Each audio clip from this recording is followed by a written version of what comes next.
Napamatud-an sa kapuso couple nga sila si Rabia Mateo ug Jeric Gonzalez nga di kinahanglang mo gasto og mahal aron nga magmalipayon sa pagsaulog sa Monterrey. Sa TikTok video gibutyag ni Rabia nga sa karinderya sa Espanya, Manila sila mikaon ni Jeric ug matagbuan sila mukaon sa maong karinderya. Dindulan sa 200 pesos lang ang ilang nagasto.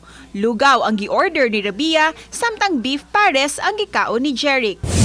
Samtang grabe ang kalipay ni Miguel Tan Felix, human masaksihan ang premiere sa Voltes 5 Legacy The Cinematic Experience. Sa iyang Instagram post, gipadayag ang kalipay sa nahimong kalampusan sa Voltes 5 Legacy. Din iyang gida ang papel ni Steve Armstrong.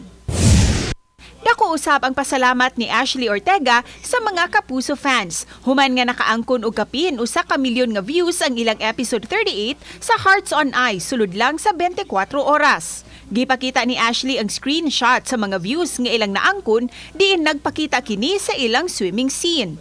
Karakter ni Ponggay nga nangandoy nga mamahimong world champion nga figure skater ang papel ni Ashley. Kauban si Clarence Gabutin, Cecil Kibod Castro, GMA Regional TV Live.